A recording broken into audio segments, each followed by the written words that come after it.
Welcome to the Power Auditorium.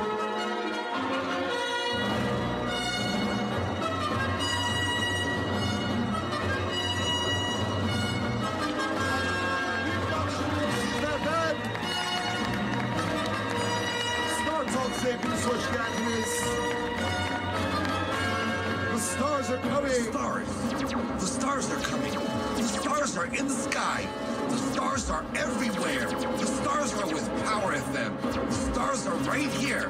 The stars are at Power Auditorium. Star Talk. Hepiniz hoş geldiniz. Bir alkış alalım. Sizler için büyük bir alkış. Ve bu bölümü beraber söylüyoruz. Çok basit. Şu anda misafirimiz arkada sizi duyuyor. Ve sizlerden alacağı enerjiyle sahneye çıkacak. Hazır mısınız? Power FM. Hola, hola, hola. Say hola, hola, hola. Say hola, hola, hola. Star Talks'ta bugün Sophie, Ellis, Bextor bizlerle. Never came in the door, never said it before, never left the mic many times no more. But it's writing me and fighting me, inviting me to run out. Can't hold back, busting up the line, taking off my coat, clearing my throat. The rhyme will be kicking up till I hit my last note. Funky seat in the place to be. I get down to the sound, definitely. Say hola, hola, hola. Say hola, hola, hola. Say hola, hola, hola. Ben Power FM'den DJ Funky C. Kendinize büyük bir alkış.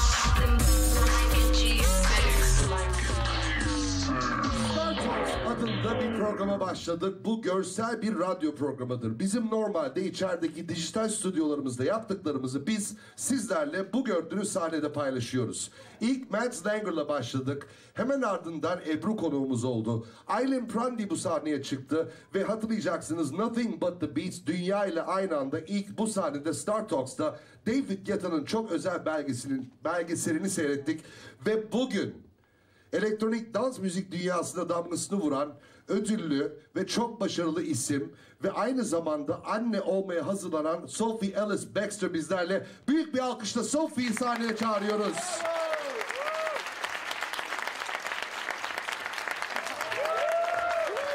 Büyük bir alkış dedik değil mi?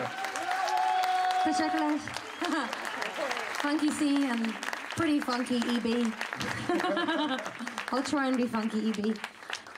We're gonna do like a little bit of talking and stuff, but I'm gonna do some translations in between. Yes, that's probably a good idea. Evet, arada sırada sizlere konuştuklarımızı tercüme edeceğiz. Yalnız hiç bu kadar güzel bir hamile kadın gördünüz mü? Lütfen bir alkış alabiliriz. Did he say something nice? I said something beautiful. You're the most beautiful pregnant woman we've ever seen. Oh, That's thank what you. we just said. I'm probably in the minority category, but thanks. So you have 3 children and this is 4, right? No, this is my third. This is your This third. is my Evet. 3. bebeğini bekliyor. Angelina Jolie is actually pregnant at the moment. Well, she called me up. She said, if you're having another one, I better have another one. They have 6 kids, Yeah. 3 of her own, 3 adopted, and now they're having their 7th. Is there any chance that you want to have 7 kids? No. Angelina No. Jolie. That's a lot of children. I'd probably lose one. Maybe 2. I can't Angelina keep track Jolie of that many. kendisini aramış ve eğer sen hamileysen ben de hamile olmak istiyorum. Sophie 6 aylık hamile, Angelina Jolie ise 3 aylık hamile. Biliyorsunuz 3 tane evlatlık edindikleri çocukları var. 3 kendi çocuğu var. Bu 7. çocuğu. Sophie'ye sordu, 7 çocuk ister misin? İstemem dedi. Çünkü herhalde büyük bir ihtimal birini bir yerde kaybederdim dedi kendisi. Okay, so tell us about how you feel being in Istanbul right now. Really happy to be back. I first properly came to Istanbul relatively recently in the summer of 2010 for the One Love Festival, and I was absolutely blown away by the place. And I came back and I said to my husband, you know, we've got to go there, we've got to go on holiday, we've got to take our kids. It's such an exciting city. It's really progressive. There's loads going on. It feels really vibrant. So yeah, every time I come, I try and elongate my stay so I can see more. En son 10 sene önce Türkiye'ye gelmişti ama 2010 senesinde yani şu son 1 yıllık periyod içinde 4 defa gelip gitmiş. 2010'da One Love Festivali'nde sahneye çıktı ve oradan çok etkilendiğini söylüyor. Londra'ya geri döndüğünde eşine bizim mutlaka Türkiye'ye gidip çocuklarımızla tatil falan yapmamız gerekiyor diyor. Yani Türkiye'yi seven bir sanatçı var karşımızda. Büyük bir alkış alıyoruz kendisi için. Sure. I'm probably supposed to. Okay, so we're going to have some questions from our listeners. Okay. And the listeners that you see here in front of you are actually a very selective group of listeners of Power FM. They have to go through a lot of trouble to get here, to be honest with you, because when we said Sophie Ellis Bextor is coming to Turkey, something happened in Turkey. Twitter went crazy, Facebook went crazy, everybody wants to be here, and they're asking if they can take photos and pictures with you and if they can meet you in person, and here we are. Oh, thank you. I thought you were going to say that you had a lot of problems getting people here because of the traffic. Evet, bugün Cuma günü olduğu için sizler de herhalde büyük bir ihtimalle trafik problemiyle karşılaştınız ama siz bizim çok değer verdiğimiz çok özel dinleyicilerimizsiniz ve bu akşam burada olduğunuz için biz çok mutluyuz. Bir kere sizler için bir alkış alabilir miyiz lütfen? So, you started off in the 90s, is that correct? Yeah, the late 90s, yeah, just Late after I left 90s. school. And we can say it was indie guitar? Yeah, I was in a sort of Britpop band, I guess, sort of melodic, but definitely guitar-based, yeah. Melodic and guitar based. So how did you make the transition from like guitar based music to electronic music? Well, my band split up when I was 20, and I didn't really know what to do next. And yeah, I'd been very much part of the whole indie scene, that Britpop scene, and I still had a publishing deal, and they sent me an instrumental of Groove Jet, which was the song I did with Spiller. Yeah. And obviously that was a house track, a sort of commercial house. I knew nothing about that world. Beautiful. And there was something about the feel of it. I thought, actually, I quite like this, and it was a bit of a breath of fresh air. I honestly had no idea it was going to be a song that would sort of define what happened next, but it was just for me. Listening to it. We still today love dancing to it. Thank you. Yeah. No, I'm proud to still sing it, but it's just for me it was just a way of breaking into the next bit, I suppose, and it opened my eyes to other possibilities of different kind of music I could make. 1990'lı yılların sonlarına doğru indie guitar adında bir müzik türü yapıyordu ve 20 yaşına geldiğinde o an beraber olduğu grubun dağılması üzerine kendisi bir solo kariyere başladı. Ve bu British pop dediğimiz İngiliz müziği ağırlıklı tarzı yaptıktan sonra farklı bir tarz olan elektronik dans müziğiyle tanıştı. Ve Spiller'la beraber Groove Jet adında bir hit single'ı imza attılar. Enstrümantalini yollamışlar kendisine ve çok yabancı olduğum bir müzik türü. Yani biraz ticari, biraz daha commercial, yani radyolarda çalacak bir house şarkısına şarkı söylemem nasıl olurdu bilmiyorum ama sizler de herhalde Groove Jet'le beraber Sophie Ellis Bextor'ın seslendirdiği o süper Spiller adındaki hit single'ı hatırlıyorsunuzdur ve çok büyük başarı elde etti. Hala bugün radyolarda çalıyor. Hala biz dans etmeyi çok seviyoruz bu parçaya. So you've worked with so many different producers and DJs, like for instance Freemasons. Yeah. How does that come about? I mean, do you actually find these people or do they come to you? I mean, how does it work out? A little bit of both, but with the Freemasons, I actually did really want to work with them. So I was working with a guy who's friends with them, and he kept mentioning their name, and I was saying, can you find if there's any tracks they want me to work on? So I kind of forced my way a little bit with that one. But some of them, I mean, I did a track with a guy called Armin van Buuren, who's a very big trance DJ. Just a guy called Armin van Buuren? Well, for me, I didn't really know much about trance, I must confess. But I worked with some people, and they mentioned him, and I was intrigued, and I thought, well, trance, that's something I've never done. To be honest with you, Armin van Buuren actually spins on Power FM every Saturday night. Really? And you know that he's been voted the world's #1 DJ 4 years in a row. I know that now. I know lots of Armin stuff now. And just this year, he actually left his spot to David Guetta, who is also a Power FM DJ. Never heard of him. No, I have. Just a quick translation here. Birçok prodüktör ve birçok çok ünlü DJ ile çalıştı. Bu nasıl oluyor? Acaba kendisi mi onları buluyor, yoksa bu prodüktörler ve bu DJ'ler Sophie Ellis Bextor'ın sesini kullanmak istiyoruz deyip kendisine mi ulaşıyorlar? Biraz ondan, biraz bundan. Yani hem ben istiyorum hem onlar istiyor. Zaman zaman ortada buluşuyoruz kendileriyle. Ama önemli olan mesela Freemasons adındaki o meşhur remix yapan ikili özellikle Sophie ile çalışmak istemiş. Sophie de onlarla beraber çalışmak istemiş. Bir de çok mütevazi olduğu için gerçekten bugüne kadar bizim Star Talk sahnemize çıkan sanatçılarımızın hepsi o kadar insanlar ki yani hiç kaprisleri yok. Kesinlikle bir sıkıntı yaşamıyoruz. Sözü değiştirmeyeyim, ben döneyim hemen konuya. Armin van Buuren tanır mısınız bilmiyorum dedi. Nasıl tanır mıyız? Tabii ki tanıyoruz. Her cumartesi akşamı Power FM'de yayın yapıyor.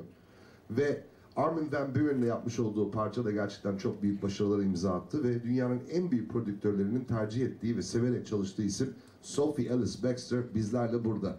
Ben sözü fazla uzatmayayım, çok konuşmayalım çünkü sonuçta bu bir radyo programı.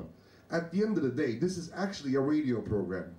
And we have very special guests, so let's not talk too much and let's maybe have some music. What are you going to sing for us? Okay. We thought we'd start off with actually the song that I did with the Freemasons, the first song I did with them. Okay. And it's a song called Heartbreak. This is Neil on guitar. Evet, Neil arkadaşımız da çok başarılı bir gitarist. Ona da bir alkış alalım. Heartbreak adındaki bu hit single, Sophie Ellis Bextor'ın Freemasons'la beraber yapmış olduğu bir remixti. Ama biz bugün burada akustik bir versiyon dinliyoruz. Daha kuvvetli bir alkış, hadi bakalım.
Can we say that actually a very lucky baby? Do we know it's a boy or a girl? We don't know for sure, We don't know no. for sure. But I've got 2 boys. I think I'm going to just keep having boys. Çok şanslı bir bebek olduğunu söylüyorum. Çünkü müzik dinleyerek ve bu kadar güzel sesi olan bir annesi var. 2 erkek çocuğu var. Herhalde diyor bu gelenek bozulmayacak, bir oğlum daha olabilir diyor. Ama baktırmamışlar, daha bilmiyorlar. So Neil. Neil için bir alkış alabilir miyiz lütfen? Neil, I'm going to ask you, who is your most favorite artist to work with? Wow, obviously it's Sophie. Neil bugüne kadar birçok büyük isimle beraber çalıştı ve ilk sorumuz ona en çok sevdiğin ve çalışmak istediğin sanatçı kim dedik? Sophie söyledi tabii. Can you tell us a little bit about names that you've worked with before? Okay, I suppose the most recent ones would be Jason Derulo and CeeLo Green. CeeLo Green ve Jason Derulo da sahne paylaşıyor. Sophie, does this cause any effect on you when he talks about other artists You're like very this? threatened right now. I always find that you get very honest answers out of people if you ask them a question and they're under a spotlight being watched by a load of people.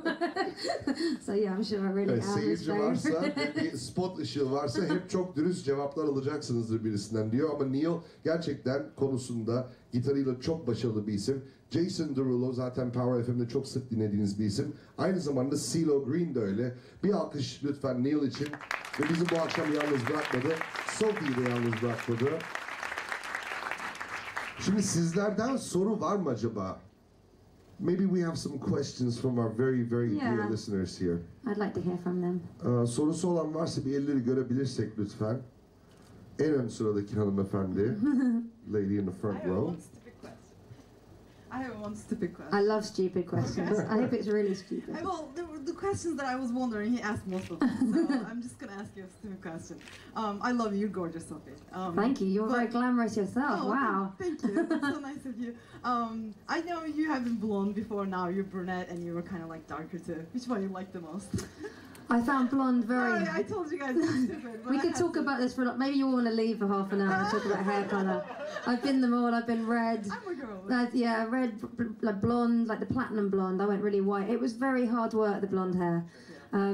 I quite liked it. But for me, having blonde hair has only happened twice in my life, and it's both times when I've been through a big change. So I think if it happens again, it's probably exactly. Yeah, one time, end of a relationship, another time the end of my first band. So I think, all in all, I hope I stay brunette because it'll mean things are keeping on a more even keel. You're gorgeous no matter what, but I really I don't love know. I think the blonde.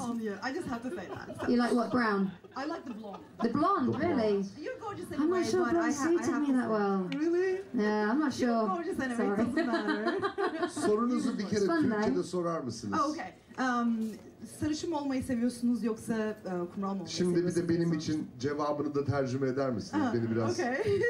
Okay. Sophie de dedi ki çok zor dedi sarışın olmak dedi. Çünkü habire dip boyası yaptırmak zorundasınız. Falan.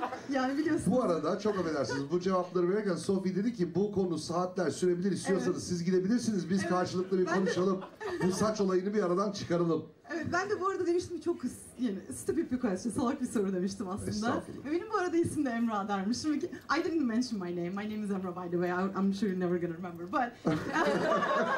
If you said it a little bit slower, I'd stand more chance. I didn't catch it. I'm like a little nervous. You know? You're awesome. I love you. I have been following you since you were famous, and I love you. Oh, thank you so much. Thank you. I appreciate that. O diyordu ki ben yeniden, I'm gonna go back to translating. Diyordu ki sarışın olmak çok zor diyordu. Yani saçlarını diplerini Evet yaptım. ve hayatımda çok zor bir takım şeyler olduğu zaman trajik değişiklikler yaptım. Umarım böyle olmaz ama bir daha bir değişiklik olursa herhalde kırmızı yaparım bu sefer dedi. Evet öyle dedi ama ben de şey diye sordum hani ayrılık mı geçiyordunuz diye. Çünkü bayanlar genelde ayrılık geçince saçlarını değiştirirler. Evet, mutsuz olmak kadınlar için. Is being unhappy being separated from your boyfriend or something? Is that why ladies go blonde because they like end up alone and their boyfriend kind of leaves them? No, it wasn't that way. It was like I came home with blonde hair, and 2 weeks later he wasn't my boyfriend anymore. I'm afraid it was. It's not a good sign, chaps. If your girl comes home and she's changed everything without telling you she's gonna do Ben it. hiçbir şey demeden bir akşam sarışın bir şekilde eve gelince 2 hafta sonra sevgilim beni terk etti diyor. Yani terk ettikten sonra olan bir değişiklik değil bu. Öncesinde it. Yes. Okay. So this It was was time. before. It was time for a So he change. dumped you because of that. No, Shame on him. no, it was Oh. me. It was my way of saying, okay. new chapter. Oh, good for you. I'm proud of He's you. not here to defend himself, but it is what happened. Evet, başka sorusu olan var mı? Elleri görebilir miyiz? Biraz karanlık orası ama. Arkada orta sırada bir el görüyorum. Biraz Aslı Hanım'ı koşturacağız ama. Evet, bir saniye size de geleceğiz. Öncelikle Türkçe soracağım siz. Tabii ki, daha tabii ki. Şey anlaşılsın diye. Öncelikle gördüğüm en güzel hamile kadınsınız. Onu söylemek istiyorum. First of all, he'd like to say that you're the most beautiful pregnant woman he's seen ever. Really? Oh, Ve thank iyi ki you. artık sarışın değilsiniz. Good to hear. It's good for morale. Şimdi ben çok merak ediyorum. Bu akustik şarkıyı ben sizden ilk defa dinledim ve size çok yakışıyor. Bu tarzda yeni şarkılar yapmak düşünceniz var mı acaba? Okay, now he's heard you before, but he's always heard you with the full production with like electronic sound. But he's like, the acoustic sounds so nice, and it was so pleasing for him to hear you sing with just a guitar. Do you have any plans of making any acoustic music in the future, like what you just did with Neil? Well, yeah. I mean, I love making dance music, and I don't see myself stopping that just yet. But at the same time, I have started making some music that's kind of a project that might be a little bit less processed and a bit more raw sounding, just because I think as a singer and as an artist you've got to give yourself places to go, and I've always enjoyed things that are that less I don't know, but less processed. Yeah. So I think it might be time for me to explore it a bit. So I've actually been making some music like that anyway. Elektronik dans müziği çok sevdim. Dans müziğine çok gönül verdim. O yüzden bundan çok keyif alıyorum ama zaman zaman bu tarz akustik ve gerçek işlenmemiş bir takım müzikler de çok keyif veriyor. Mesela bu akşam o da sizin aldığınız gibi çok keyif alıyor. Çünkü bu normalin dışında bir şey. Biz de burada zaten Star Talks'ta size gelip de asla bir sanatçının playback yapmasına izin vermiyoruz. Buraya kim çıkarsa çıksın birebir canlı bir performans sergiliyor. Aynen Sophie'nin bugün yaptığı gibi. Ve ileride tabii ki yani bizim sonuçta para kazanmamız gerekiyor. Bu işi yapmamız için bir takım ticari olaylarımız var ve bununla beraber bu tarz bir proje hazırlığım ve çalışmam da var. Umarım böyle bir akustik bir şey ya da daha az işlenmiş diyeyim, biraz daha gerçek enstrümanlarla çalınmış ve daha canlı, live çalınmış bir takım şeyler yapmak istiyor. Böyle bir projesi var. Evet, bir hanımefendi vardı. Hemen 2 sıra önünde beyefendinin. That's weird, isn't it? When you say something like 3 sentences, I have to translate like 18 sentences. Cool. I think you're doing a good job. Just simplify, I would. Okay, here we go. Öncelikle Sophie'ye geldiği için çok teşekkür ederiz. She wants to say thank you very much for coming here and being here with us. Not at tonight. all, anytime. Thank you for coming. Her zaman diyor. Geldiğiniz için o size teşekkür ediyor. En yakın zamanda ne zaman tekrardan ziyaret edecek bizi, hangi projeyle düşünüyor bunu, onu sormak istiyorum. When will you visit us again and which project will you visit us with? Well, after this, I'm actually not going to be doing any more travelling till after the baby comes. I think I'm quite close to the wire now with travel. But I hope to come back in the summer and do some more festivals. That would be the next logical step. I'd love to with my with the full band and bring Neil back and the rest of the guys and do more. So yeah, hopefully see you in the summer. Evet. Bu aslında çok şanslıyız. Şimdi 6 aylık hamile olduğundan dolayı bu herhalde son performansı gibi bir şey yani. O yüzden bir alkış alabilir miyiz? Yani bizi bırakmadı ve bu haliyle beraber gelip bizlere eşlik etti burada.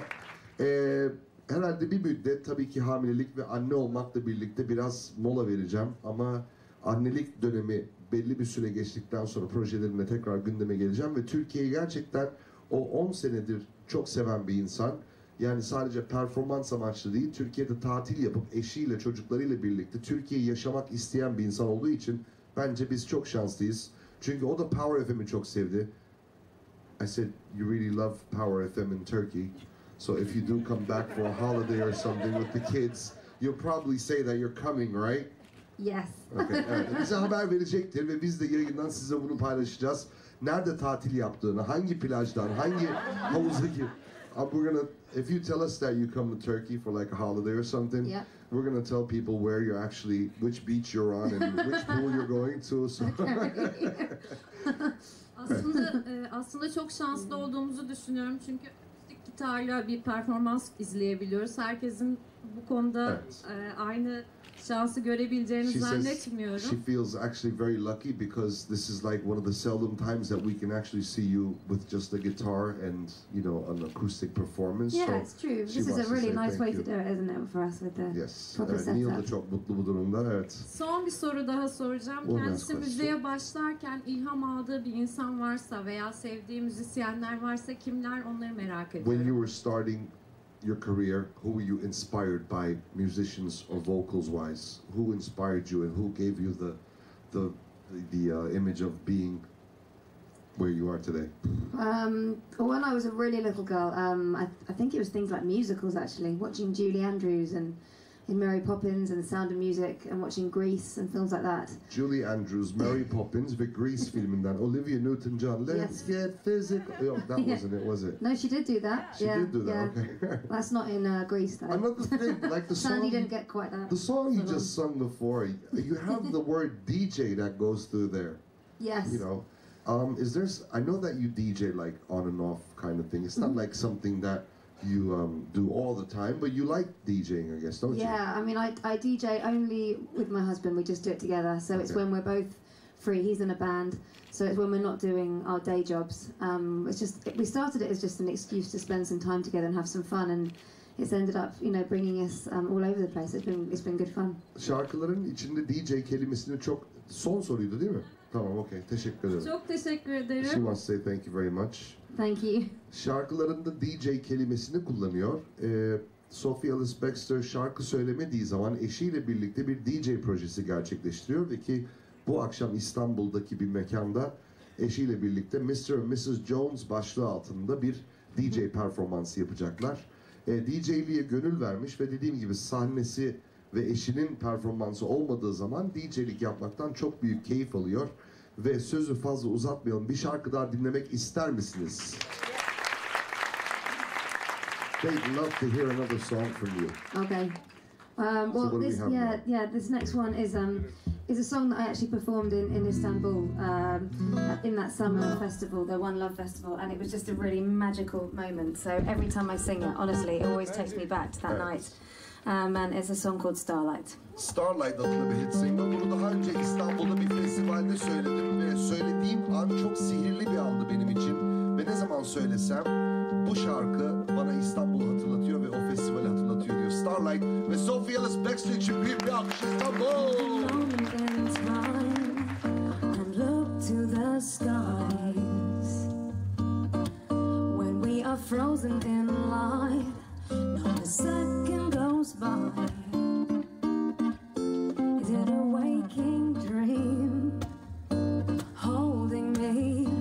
You never really know till you know. In the blink of an eye, hearts will unite. We are one. Find us under the starlight, starlight, starlight. I could die right here in your arms. We are one. Caught here under the starlight, starlight. Oh, oh, oh, 'cause tonight we found heaven in the dark. A silhouette in my mind. It's just you and I. And as the starlight shines, our bodies outline. It's so natural, unbreakable. Won't ever let you go, let you go. Your hand in my hand, here till the end. We are one. Find us under the starlight, starlight, starlight. I could die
akustik gitar ve çok güzel bir vokal gerçekten çok hoş oluyor. Öyle değil mi? Gerçekten. It's so beautiful to have like an acoustic guitar and a really nice vocal. Cool, thank you. Tell us a little bit about this Mr. and Mrs. Jones project. Were you affected by Brad Pitt and Angelina Jolie at all? Either you're obsessed with them or I am, I'm not sure.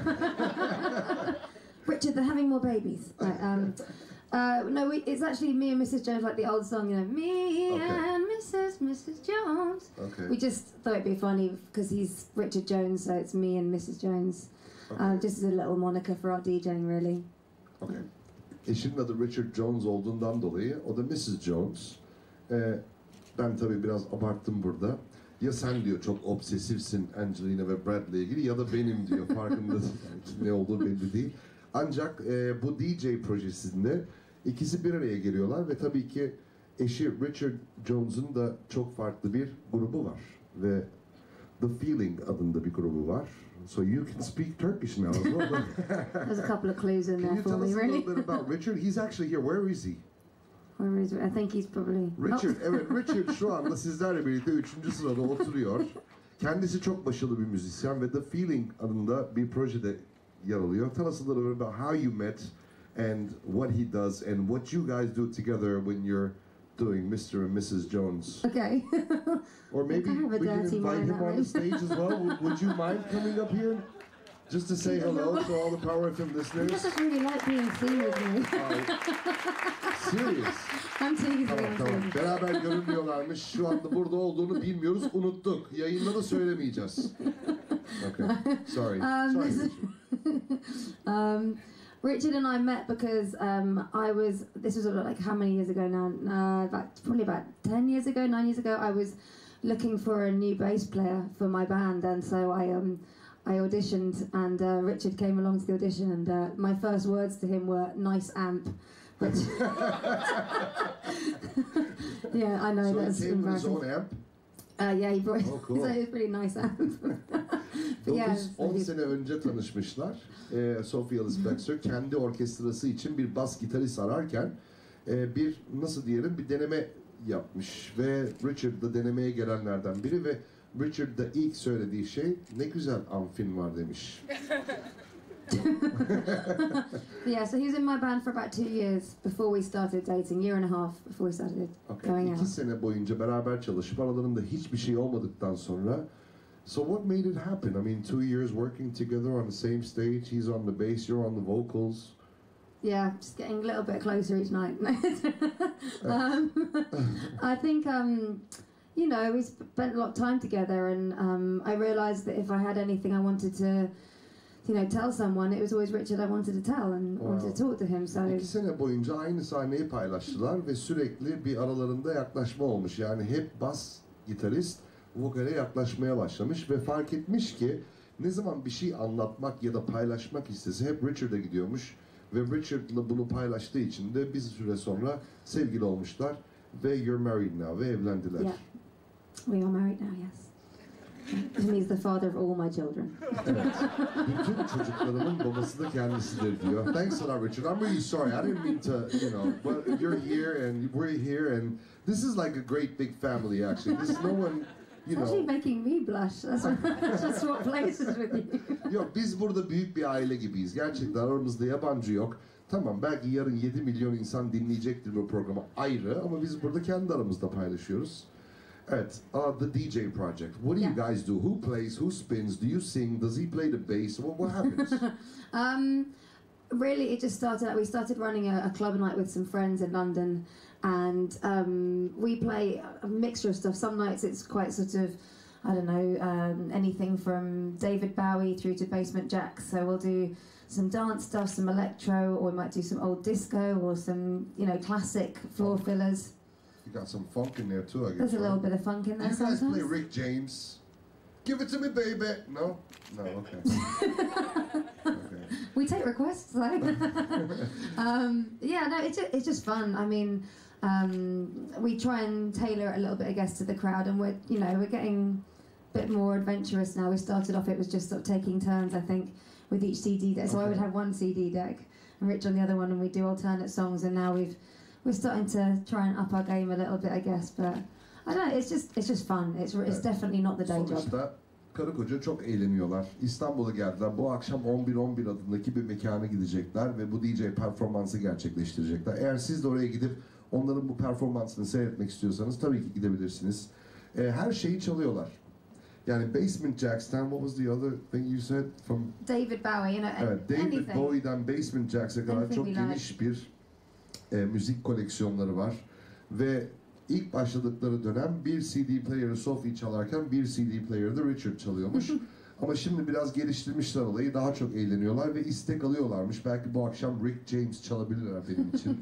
So, Twitter, Facebook, social media, how are you? I mean, are you very interactive with it? Do you follow it? Do you answer like people that ask you questions or the people who mention you on Twitter? I'm always having a look on Twitter, but I'm not always. I go through a phase of doing it a lot, and then I'll kind of go quiet again. I'm not one of those people that can just do tweets every day. I feel like you have to strike the right balance between saying stuff that's kind of insightful or funny, but not being either too boring or just sort of showing off. Evet. Yani her gün tweet atan birisi değilim. O yüzden o çizgiyi çok iyi dengelemek lazım. Yani sadece komik olmak için ya da bir şey söylemiş olmak için tweet atmıyorum. O yüzden çok sıkıcı da olmak istemiyorum. Zaten hayat şekli ve anne olmak üzere olduğundan dolayı çok fazla Twitter'la ilgilenmiyor. So, what about all these things you do as social responsibility, like for animals and shelters, and there's a lot of things that you're involved with. Can you mention some of them? Because that's such a nice part of you, and such it's actually so pleasing to see that you actually care about the world and you actually want to do something to make this world a better place. So, well, I'm not unique in that. I mean, I think when you find yourself in the public eye, you know, you immediately start to attract charities who need help, because, you know, especially now economically it's harder than ever to get people to part with their cash, and so you know, I'm more than happy if anything I can do can raise awareness for things that I hold dear, then brilliant. And I'm often incredibly inspired by the people I meet that do work for those charities, and I suppose the things I work for primarily are normally things to do with children, because as a mother, it resonates, and I think if you find a charity that does have that resonance within your own life, then you immediately want to do more anyway. So I've sort of picked a few things that make sense for how what can fit in with everything else I do. Bir takım sosyal sorumlulukları var ve anne olduğu için bunu özellikle çocuklarla ilgili olan bir takım şeyler de yapıyor ve göz önünde olan bir insan olarak bir takım sorumluluklar üstlenmiş oluyoruz. Ve günümüzde bu kadar zor bir takım ekonomik problemler falan olurken insanlardan para almak, insanların paralarını cebinden almak çok zor oluyor. Ancak ben buna katkıda bulunabiliyorsam ve eğer insanların belli kurumlar ve belli bir takım bağışlar için belli bir takım organizasyonlara para verebiliyorlarsa ve ben aracı olabiliyorsam, bu beni çok mutlu ediyor ve çocuklara çok değer veriyor, çocukları çok seviyor. Bu da çok güzel ve çok iyi bir anne olduğunu gösteriyor. Sophie, Ellis, Bextor için gerçekten içten bir büyük alkış oldu. How about that jam session now? Ah, yes. Shall we do that? Yeah. Are we looking nervous? Şimdi jam session yapıyoruz. Hazır mısınız? Okay. Tempo tutmak serbest. Hep beraber hadi. Wish us luck.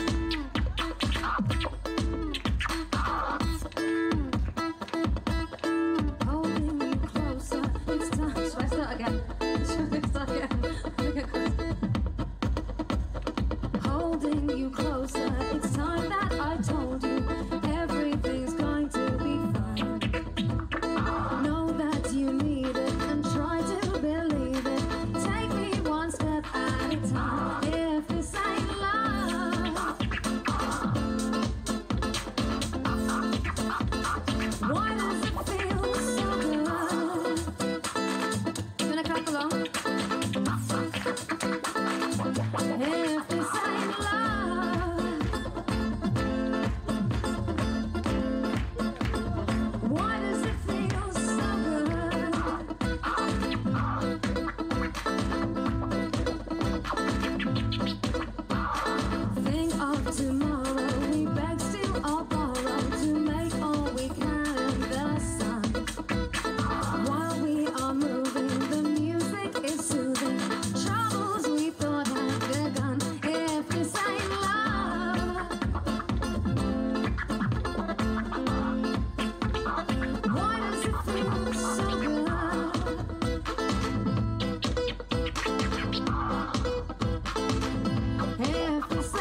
said it before, never let the night minute time's been no more, but it's running me and fighting me around. Can't hold back, yo, I'm busting out the line, taking off my coat, hearing my throat. The rhyme will be kicking up, telling him the last note. Funky, Sophie, in the place to be, we get down to the sound most definitely. Sit back, relax, put on your headgear, take it for a trip through the atmosphere. Gonna take it for a ride to the twilight zone. Don't get a spaceship, use the microphone.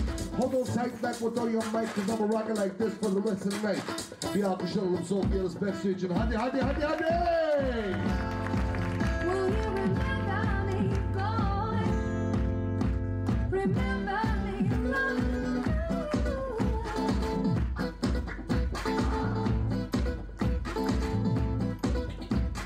Just for this lifetime, you can be my passion.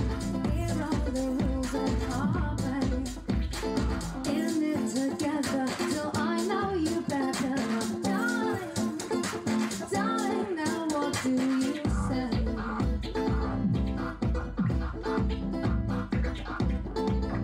If this ain't love, why does it feel like? Why does it feel so good?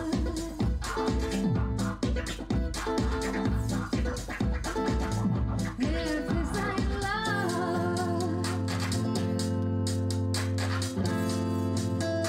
why does it feel so good? Alkışlar Sophie Ellis Bextor için. Bu bir jam session'di. Bu akşam buraya biraz geç geldi kendisi. Çok fazla bir prova falan yapma şansımız olmadı ama beğendiyseniz beğendiğinize dair bir alkış alabilir miyim? Well done, you were very impressive.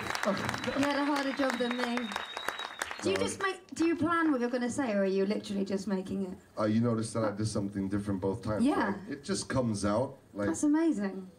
you know, according to what we do and how we do. Like, normally I wanted to do the one about love because, you know, you say, if this ain't love, I was Yeah. going to say the words love and life both have 4 letters, but they're 2 different things altogether. But I couldn't do that because I'm so excited to be here on this stage with you, actually doing this performance. And He did a completely different version of it. That's impressive. Very normalde impressive. biz burada bugün prova yaparken şimdi bana soru soruyor. It's time for you to do the interview. Yes, how are you on Twitter? Biz bugün prova yaparken bambaşka bir şey söyledim. Şimdi bu canlı performansta başka bir şey söyledim. Ama şunu da söylemek gerekiyor. Yani tamam, ben bu programı sunuyorum, ediyorum ama dünya çapında çok büyük isimlerle bu sahnede size tercümanlık yapıyor falan olmak da bir takım beraberinde getirdiği heyecan var. Ben de heyecanlanıyorum. Ben de insanım yani sonuçta. Ve Sophie Ellis Bextor benim çok sevdiğim ve DJ setlerimde özellikle yer verdiğim ve çok severek çaldığım Spiller Groove Jet. Bir anda sahnedesiniz ve o söylüyor, ben söylüyorum, karşılıklı bir şey yapıyoruz.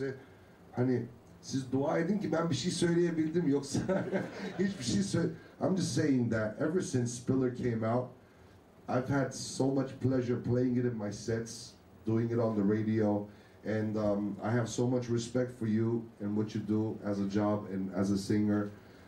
When you come on stage and you're actually with Sophie Ellis Bextor on the same stage doing something, I said they should be glad that I said something at all. I mean, I could have just, you know? I could have filled in. I would have done like some old salt and pepper rap or something. I could do a bit from Shoop. Yeah, it's a Okay. party trick. It's not very good. Seyircilerimizden soru sormak isteyen var mı? Çok iyi göremiyorum, çok karanlık. Elleri göremiyorum. En ön sırada yeşil kazaklı bir hanımefendi var ve ikinci sıradaki beyefendi. Ben sizi tanıyor muyum? Olabilir. Siz Aylin Prandi'de burada mıydınız? Aylin Prandi aşık olmuştum. Aylin Prandi'ye aşık olan burada. Tamam, okey. Çok pardon, alalım sorunuzu. Question from the crowd. Neyce sorayım mı? Türkçe mi Yok. sorayım? Buyurun. Mikrofona lütfen. Twitter. Tweet mi atacaksınız, soracaksınız?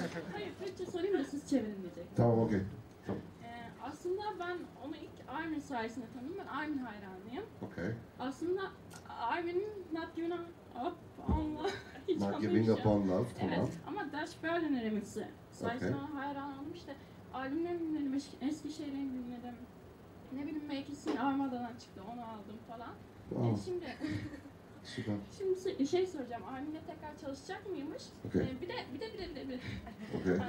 Armin Miraj'ın ilk şovunda galiba performans sergilemişti. Oradaki hava nasıl? Biraz anlatsınlar. Okay. She actually found you through Armin van Buuren. Oh, really? She's Okay. a very big Armin fan, and yes. she buys everything that Armin did up to date. She wants to know what it was like. You did a performance with Armin somewhere? Yeah, I did a couple. Birkaç tane performans yapmış Armin'le. Beirut and Beyrut'ta, and Kiev. Kiev'de. I mean Beirut was 20,000 people. Beyrut'ta 20.000 kişi varmış. Incredible. Tercüme edeyim değil mi? Yok gerek yok ben anlıyorum. Ha, anlıyorsunuz, tamam. Okay, I'm not going to translate no more. You can just talk. You're keeping up with me. It was incredible. I mean, he DJs for sort of these 7 or 8 hour sets, which you obviously know, but other people might not realise. And it's an incredible production. I mean, you know, big screens and pyrotechnics and hydraulic stages. And I mean, I went there. It was quite strange for me because the first time I sang with him in Beirut, I landed at, I think, about 11 o'clock at night. I sang at 3 o'clock in the morning and I was on stage for, I don't know, 7 minutes. Then went straight back to the airport and got the sort of 6 o'clock flight home. So the next day I was thinking, did I really go to Beirut or did I just have a dream that that whole thing happened there? Yeah, it was incredible. Tercüme edeceğim ama sana değil, sana anladığım için. Şimdi gidemem arkadaşlar. Okay, she knows what you said, so I'm just going to translate for everybody else. Evet, Beyrut'ta sahne almışlar birlikte. Akşam 19 gibi Beyrut'a inmiş. Gece 3 gibi sahneye çıkmış. Yaklaşık 7 dakika sahnede kaldıktan sonra tekrar havaalanına dönmüş ve ülkesine geri döndüğü için acaba ben gerçekten Beyrut'a gittim mi, gitmedim mi, orada sahneye çıktım mı falan hiçbir şey anlamamış yani. Ama bir takım performanslar sergilemişler ve Armin van Buuren Power FM DJ olarak dünyanın çok büyük DJ'lerinden biridir ve çok iyi bir vokal seçmiş değil mi gerçekten? Yani biz bu akşam canlı ve çıplak sesiyle dinledik onu. Hiçbir bilgisayar yok. Kesinlikle bir... Do you use auto-tune? You know what? If producers use it on me when I'm not in the room, I'm not aware of it. They're all too polite to tell me. Okay. Şimdi auto-tune diye bir şey var müzik dünyasında. Türkiye'de de birçok isim kullanıyor bunu ve Sophie Ellis diyor ki acaba ben sesi verdikten sonra kullanıyorlar mı, kullanmıyorlar mı tam emin değilim ama tabii ki ototune'a ihtiyacı olan bir sanatçı, bir şarkıcı, bir vokal değil. Ama birçok sanatçı ototune olmasaydı dinlemezdik. Onu söyleyelim. Başka sorusu olan var mı? Arkalarda bir yerde. Thank you. Hello. I'm Keith. That's Keith. And now, Sophie, you may find this a quite strange statement I'm going to make to you, but I came here tonight to see if you look the same as you did when I first saw you on TV. Okay. I think it was on a program called Blue Peter. Okay. With your mum. Right. And you know, you haven't changed a bit. I hope I have. I was 7. Although, yeah. Was it a red bubble hat or a red scarf you were wearing? A green kind of... Was it green? I'm colourblind. What was it called? A snood. Look at Green Keith. snood. Keith, either I can suddenly understand Turkish or you're not from here. Well, no, I think you. No, I'm actually from here. Are you? I actually live here. Did you grow up in England? Or? Yes, I did. Yeah. Okay. Watching Blue Peter. Yeah, I was going to say, I don't think they show that. But I just have to say, you haven't changed a bit. You look great. Oh, thank you very much. And good luck. Thank you. Keith, can you do the translation too? Because I mean, you know. My Turkish stretches as far as seni seviyorum, of ya hala hala. And there is another one. There's Işıklarda. He said, I love you. On the Dolmus. I love you. That means, oh my gosh, what am I going to do now? Yeah, Sophie, that is all you need to know. I've been told by all Turkish people since I've lived here, you only need to know seni seviyorum, which is I love you. As long as you know that, you get on great. Şimdi Keith, cumartesi ve pazar sabahları Power FM'de yakalayabileceğiniz bizim DJ arkadaşlarımızdan biri, aileden yani. Sophie Ellis Bextor dedi ki, ben buraya neden geldim biliyor musun? Çünkü seneler önce seni Blue Peter adında bir programda seyrettim televizyonda. Ve o programa sen annenle beraber çıkmıştın. Hatta yeşil mi, mavi mi bilmiyorum ama bir şey vardı boynunda. Was it green or blue? It was a green snood, evet, yeah. Yeşilmiş. Onu bile hatırlıyor Keith yani. Acaba o günden buna değiştin mi, değişmedin mi falan ama hiç değişmemişsin. Hatta bugün o günden çok daha güzelsin dedi. Keith, Power FM DJ için bir alkış alabilir miyiz? Hafta sonları, sabahları çok emek veren ve gerçekten işini çok iyi yapan bir DJ. İngilizce konuşuyor ve İngilizce bir takım sorular da soruyor size. Her an her şey olabilir. Keith is actually a Power FM DJ. Are you? And he works really hard on the weekends. He's like up early in the morning, Saturdays and Sundays. He's in the studio and he gives us a lot of information about what's happening in the music industry and what's happening on Power FM. Respect to Keith. Respect to Keith. So maybe another song? Yeah. Well, we want to do last Murder on the Dance Floor. If you know it, feel free to clap or sing along or whatever you want to do. Evet, şarkıyı bilenler varsa lütfen eşlik etsinler. Tempo tutabilirsiniz alkışlarınızla. Sözleri biliyorsanız şarkıyı da söyleyebilirsiniz. Şimdi sizlerden çok içten ve çok büyük bir alkış Sophie, Ellis, Bextor için.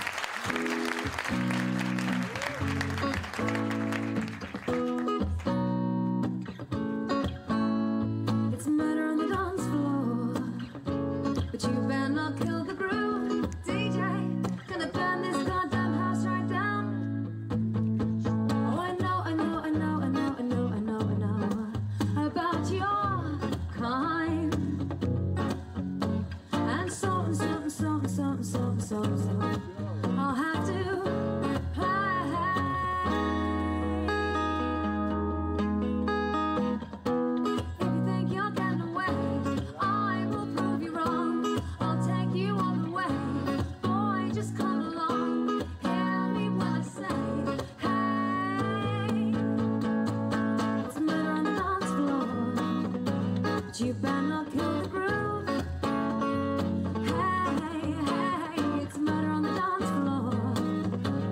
You better not steal the moves, DJ.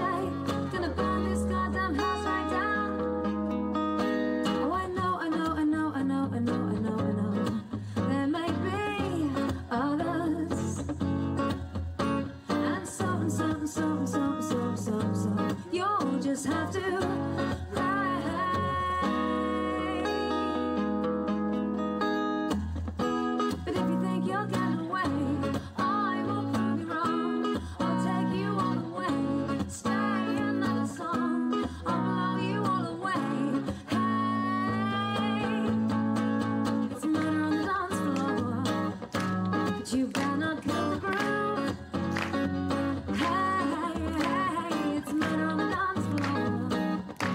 You better not steal the moves, DJ. Gonna turn this house around somehow. Murder on the dance floor. You better not kill the groove. Hey, hey, it's murder on the dance floor. You better not steal the moves, DJ. Gonna burn this goddamn house right down.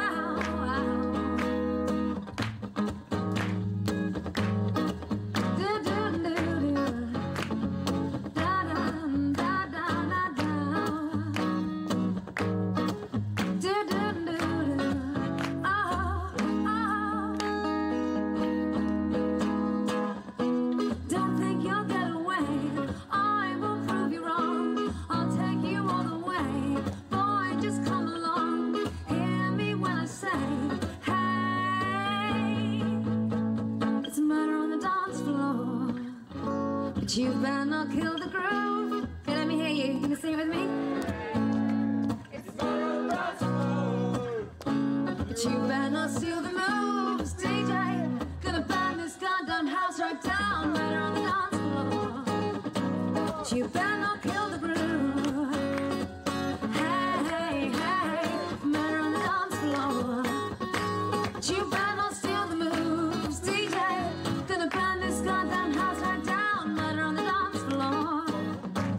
You better not kill the groove. Hey, hey, hey, murder on the dance floor. You better not steal the moves, DJ. Gonna burn this goddamn house right now.